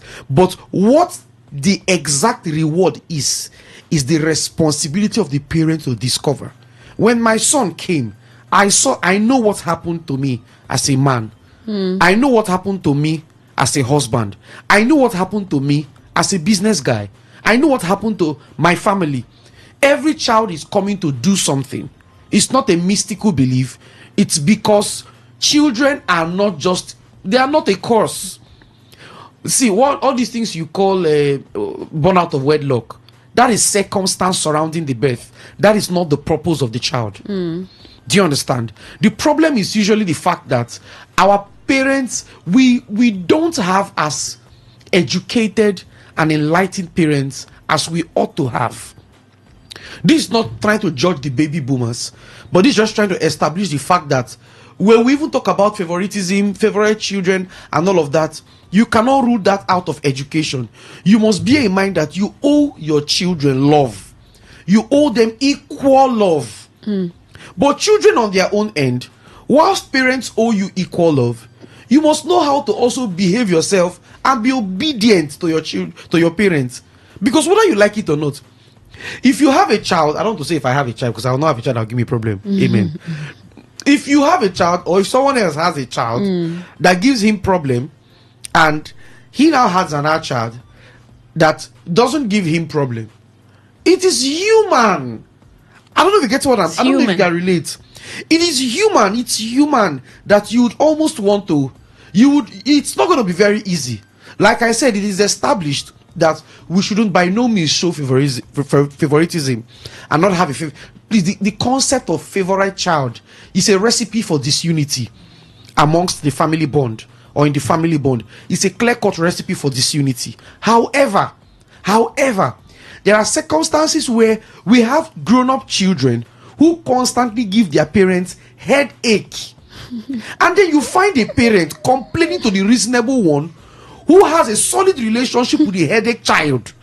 I don't know if you get what I'm painting realistic. I'm not just here to just throw up principles and throw up. We are painting realistic pictures. Sometimes the one who has the ears of the stubborn child is the obedient child. Most of the times, the parent doesn't have the ears of the stubborn child. So the panacea, the antidote to solving the problem of the stubborn child, is to have a good romance with the obedient child, so that the obedient child can instruct and advise and caress the ego of the stubborn child, so that the heart of the stubborn child can be won back to the love of the parents. These are harsh realities that surround our family institution, especially in Africa. Even more when we have a society where the street is very, very toxic. The street is very dirty. We have cultism. We have internet fraud. All right, we have different vices contending for parenting responsibility. Do you understand? I know of guys who they've not seen their parents for months, and for, I don't want to call years, but for months. Why? Because they're inside HQ. Do you understand? Okay. They're inside HQ. But you see, in that HQ, there is one of his friend in the HQ that his mother can constantly call to give her child sense. That's where I'm coming from. We don't advise for sentiments, loving one more than the other. No. Equal love must be spread amongst all the children. However, there are circumstances and realities. And let me just also say this. That there is some level of reward given to a child that behaves well. Okay. It doesn't connote the fact that the other child is not properly loved. In psychology, that's what is called positive reinforcement. Sometimes the way to get the other to behave well is to reward obedience. I don't know if you get what I'm saying. Yeah. I can choose to reward the obedience of my son so that my daughter can see that obedience is a part that she must take as a child for daddy to constantly love her. It doesn't connote favoritism. It doesn't mean what we're talking about here is where a parent prefers her son or his son to the other. That's the one that is outrightly unjust. Okay. Yes. Oh wow! Because I'd painted quite a number of pictures, especially with some parents even outrightly saying to their children that it may not be directly, maybe indirectly saying, you see, say this person, they stress me. Every time you go, they ask me why they buy this for this person, why they do this for this person. You will hear parents even say, you need a shame. Your younger brother gets sense past yes, you see things like that. You know, that. I was one of those times, that was some months ago. I had a late night movement. That was around past 12. I was somewhere where they call Port Harcourt. I was just walking down. It's around my area though. And I saw two boys. They were insulting themselves. The younger one was insulting, classic example. The younger one was insulting the elderly one. I was so concerned because if you know me very well, you know I'm passionate about society and these young people. Yeah. He was insulting, so foolish boy, bastard. Past 12. I just walked up to them. I called the both of them. I said, what's the problem? Why you insult the guy like that? The elderly one now told me, say, no mind him. Now because my mommy and my daddy, or my mommy, love him more than me. My mommy don't tell me say I be wasted child. My mommy don't tell me say I be bastard, say I no get sense. And she dey always talk in front of my younger brother. So the younger brother now is not calling him bastard as a result of the fact that he thinks he is, but because because the mother has given him a standard on how to see his elder brother. So you see that I think I cannot recall whether I cried, but I think I was so emotional that night because I was beginning to paint in my head how many families this would be playing out. Do you understand? Do you know for life it would take a mystical intervention? True. For that to get off his head. That boy can never see that other boy as his brother. A younger brother is calling his elder brother bastard. Why? Because of how he saw his mother and what he saw his mother call his elder brother. And guess what? Because of what the mother called her eldest son, which is the elder brother to the other one, the boy had to pack his load and run out of the house. So he roams around the streets of Nkpolu in Port Harcourt without a house. He goes to stick, and before you know it, that's where you begin to hear things like cultism. Yeah. The guy becomes very hardened and decides to get back on dealing with his younger brother. These are the issues.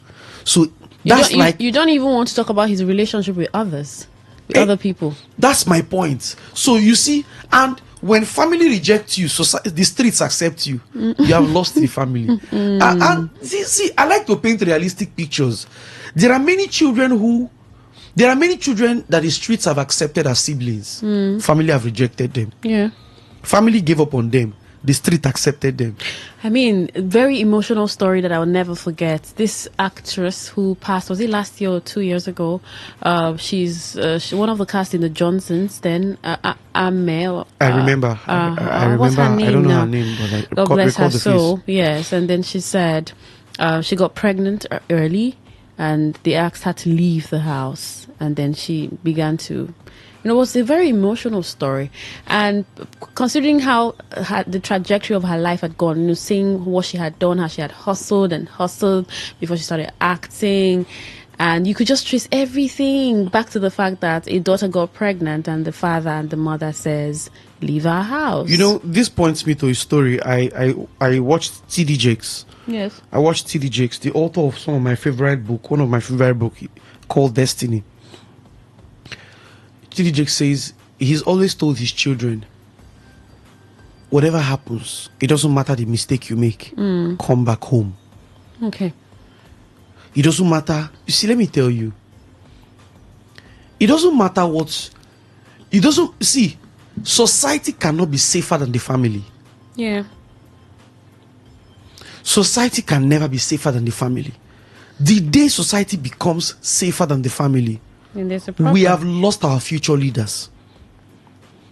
And it's part of the reason why you see the kind of politicians we breed. It's part of the reason why we see the kind of people who assume public office. People who do not understand the concept of public service. All of these things are traceable to favoritism from the family. And you find out that the one that was mother rejected, father rejected, became the most successful. Irony. And then the one who was the most accepted is the one that is now broke. All right, let's hear from you, our listener. I mean, you're from a home, you're a parent, mother or father. Do you think that you have a child? You may want to leave where your children are to give a response to the question. Do you think that you have a favorite child? And I'm still going to come back to Daniel Washington and ask him, he wants to outline how this favoritism, outright favoritism, can affect. I mean, in the course of the conversation, he's mentioned here and there, but it'd be important to just state them so that you know that as a parent, what you're up for, right? But let's get to hear from you. Do you have a favorite child? Do you show it? How do you control your emotions amongst your children? 0810-951-0951. 0810-951-0951 for calls. For text or WhatsApp messages, you can send that to 0701-933-9962. You're listening to Sunday Family Special on Today 95.1 FM, Voice of the People. And we've been looking at favoritism in the family. Do you think parents have a favorite child? All right, we'll get back to you, Daniel Washington. I know that you've mentioned some effects of favoritism. I mean, showing favor to a child over the other. And somehow we've been able to discuss some of the effects of it. But I would like you to highlight some of these effects, what the effect it can have, especially on the child. And I don't even know how mother and father balance favors. Because a child could come to a father and ask for something, and the father says no, maybe goes to the mother, and the mother accepts. Or another child could come to the father, those exchanges. That's why. And it feels like, when I like this one, pass this one. It's part of the reason why the unity between the mother and the father has to be very solid. Yeah. Something happens in my house, in my home. When I do something to my son goes to mommy, nah, daddy. She will say, go and tell daddy you are sorry. So she cannot make herself a fortress when daddy is rebuking him. Yeah. I get what I'm saying. So whenever daddy rebukes him, it doesn't matter whether daddy was wrong or daddy was right. It's the both of us rebuking him. When mommy rebukes him, daddy, nah, mommy. Go and tell your mommy you are sorry. Go and tell your mommy you are sorry. My wife always does that. Go and tell your daddy you are sorry. He will now come and say, daddy, sorry, carry me. I will now carry him. Now, it's very important. But you see situations where mommy, daddy beat me. honey, stop slapping this child now. Stop slapping it. That thing you are doing, you are already setting out a dichotomy between the mother and the father. There are families, there are husbands. So you shouldn't even say sorry. Yo, daddy flog you. Sorry. You shouldn't. What did you do? Do you understand? Yeah. See, my point is, your you see this. We are making light of this thing, but it has turned homes. It has turned homes. As simple as sorry, you have endorsed the inefficiency of the father by just telling him sorry. What did you do? Oh, you're going to tell daddy sorry. Daddy did you this thing because he loves you. Daddy did you this thing because he loves you. Go and tell daddy you love him. Go and tell daddy sorry. He goes back to say to daddy, daddy sorry. It means that in his head, my mommy and my daddy, they are one. Yes.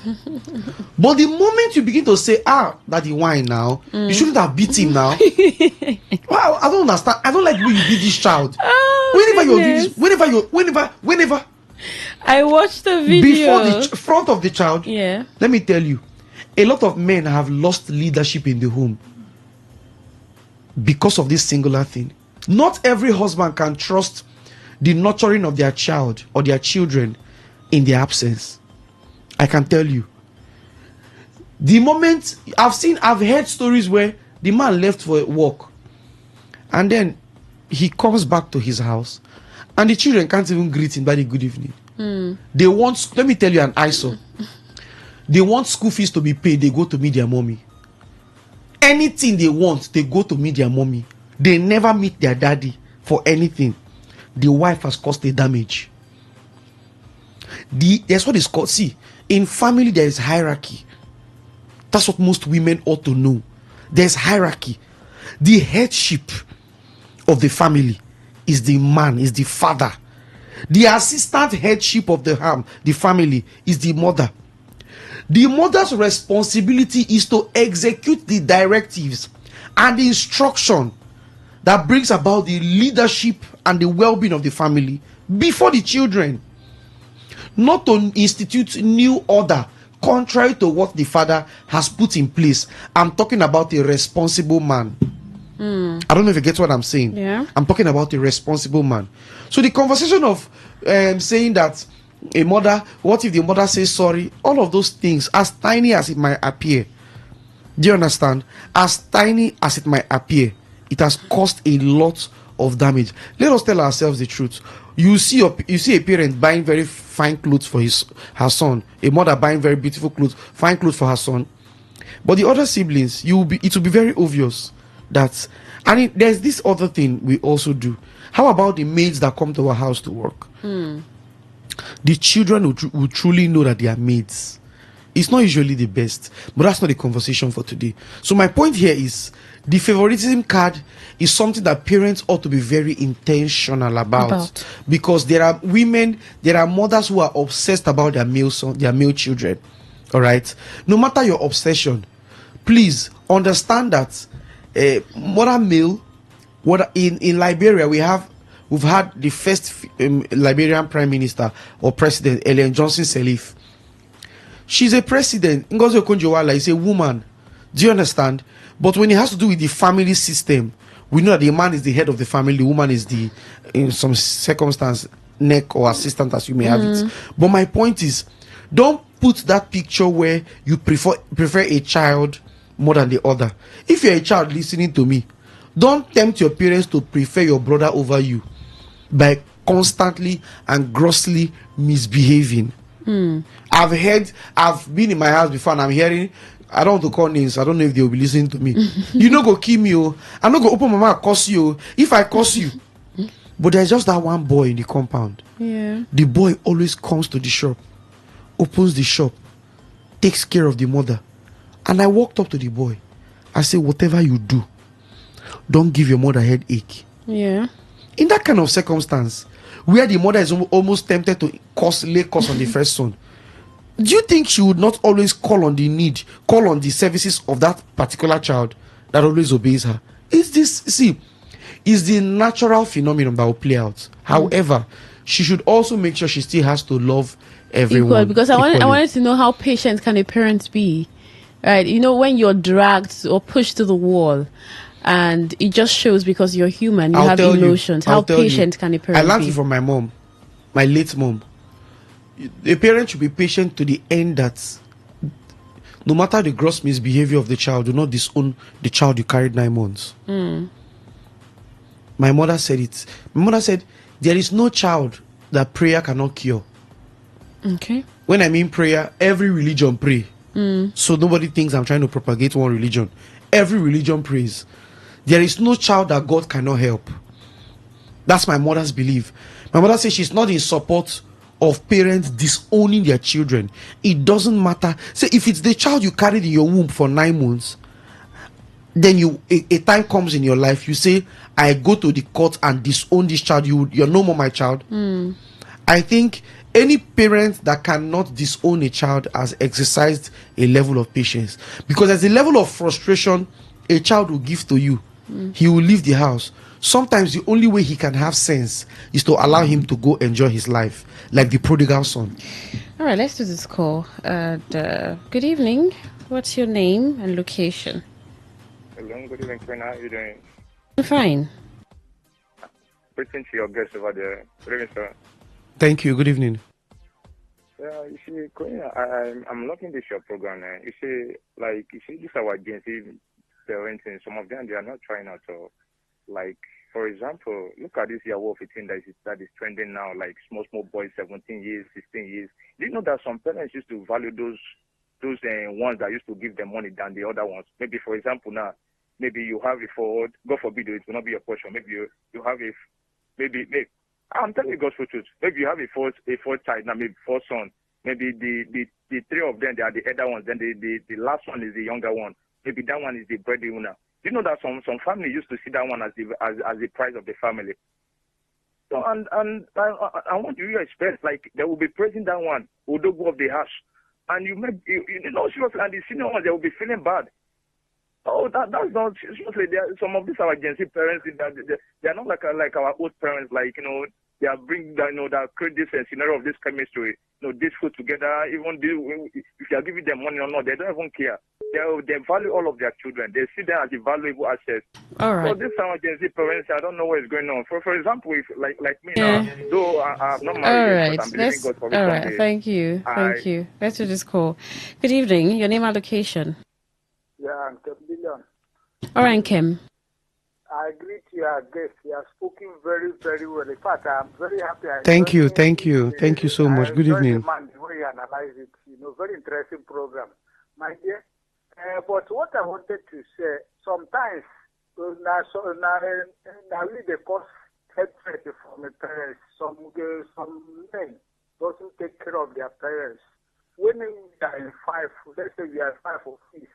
One very particular person is very caring about his family. The other one, do you hear me? Hello? Yes, we can hear you, Kim. So the other one is not care. All is just move around flexing. He doesn't care about his parents. What do you expect the parents to do? There will not be someone that care about them that come close. You understand? Yes, even from a childhood where you never had money, there are people that always deal with their parents, mother, taking care of them, do one homework or the other to them. So sometimes children contribute. In as much as nobody should do that. My parents do not do that. They love everybody. I don't think I would love any of my child more than the other one. It's not proper. But we individuals should take ourselves and make sure we go back to our parents and show them love, so that the love should be equal, 50-50, both sides. Thank you. That's my submission. All right. Thank you for your submission. Daniel Washington. He's saying the truth, though. Let me even respond. Let me respond to the first caller. The first guy. I've seen a girl, like I saw her today. That's how well I know the story. I've seen a girl that her mother told her, no be your mates where they go sleep with man to make money. You there they do like say they go school. Go sleep with man, bring money. Do you understand? Sad. I've seen another one that says, no be your younger brother where they go streets, go press, collect money. You there they claim say they do this one. Sometimes parents are, you see, that's what I keep saying it, that enlightenment cannot be underestimated. When they say school is scam, school is not scam. Education is not a scam. It's when you have a child that you know indeed the importance of parental education. You see, in this kind of situation where you see parents who put some siblings under pressure just to make money, this one Odogu, unnecessary pressure filled titles, Odogu wa mama, Adugum, you know those funny names. I'm telling you, before you know, you begin to breed envy in the life of the child. Before you know it, the child will now go to somewhere to bring his own blood brother down so that he can go up. All of those vices can be very funny. So parents must really learn how to parenting is a lot, like I said. Good evening, Queen Chima, and your guest Daniel Washington, Vincent Muzi from Chokotrichi. Imagine a situation where Daniel says he wants ice cream and the parent will not pay attention, and when Queen says she wants popcorn, the parent will take it serious and make sure they buy it. This can damage the unity of the family because the favorite child has been shown. Treat everyone equally. Thanks and God bless you, Vincent Muzi, Chokocho Eche. My mentor always said something to us. He has 3 children. Whenever we buy something for his son, he will tell us, whatever you buy for one, make sure you buy for all. Yeah. We don't buy anything for only one of his children. Even himself, whenever he's buying stuff for his children, he doesn't buy just one for the son. He will buy for the son and his 2 daughters. I don't know if you get what I'm saying. Why? So there will be no room for any form of preference. How would a child say, I need this? You would not give. If the girl comes and says, all of those things are, I said it before, those things are recipe for disunity. Yeah. The danger is the fact that, let me just respond to, you talked about the effect, the negative effect. Yes. The danger is the fact that the son or the child begins to experience and suffer rejection. Somewhere in his head, mommy doesn't love me. Yeah. Mommy loves Ike more than he loves Duke. Do you understand? So your name is Ike, you're not the one. I'm not the one. You're not the one, I mean. So the moment that notion, mommy doesn't love me, and the moment a child doesn't experience or has the mindset that he's not loved by his parents, his confidence is being punctured. Yeah. So you have children who are very low. They are not as, see, that thing you think they are quiet, they are not quiet. It's just that they never experienced the love from the home. Do you know what love from parents does? It gives confidence. It gives you the energy to face society. The one who can tell you in your head that no matter what you do, I'm here for you. I'm here for you. You will go out there and challenge anybody and even cause problem and bring the problem home, and the parents will still defend you. Yeah. But when the father and the mother creates the impression in the head of the child that I prefer this child over to you, it means that he has to go out there to outsource. That's why you see, oh boy, that's why you begin to see some kind of funny relationships. It's part of what you see in your, when people say they are dating. It's a joke. Yeah. It's a sham. It's a scam. It's an abuse. It's an eyesore. Do you understand? A girl who is lacking love from her father, you get into a relationship, you want the guy to become a father to you. Do you understand? And the guy keeps telling, I'll not be your papa, I'm your boyfriend. And it's a problem. You see ladies who lack love from home, they are over demanding, excessive request and demand for attention. All of those funny things that happen in dating relationship is traceable to things like this. All right, Daniel Washington, I mean, you've done quite some justice to this topic. Any parent who's listening right now will begin to, reanalyze and think of, are we doing it the right way or not? Yeah. Should we make some adjustments? And that's what we do on Sunday Family Special for the family. Thank you once again, Daniel Washington, for coming on the show. Quite appreciated. That's our show. You want to enjoy something like this again next week? 9 o'clock to 10 p.m. on Today 95.1 FM. I am Queen Chima. The world news at 10 coming up shortly. Good evening.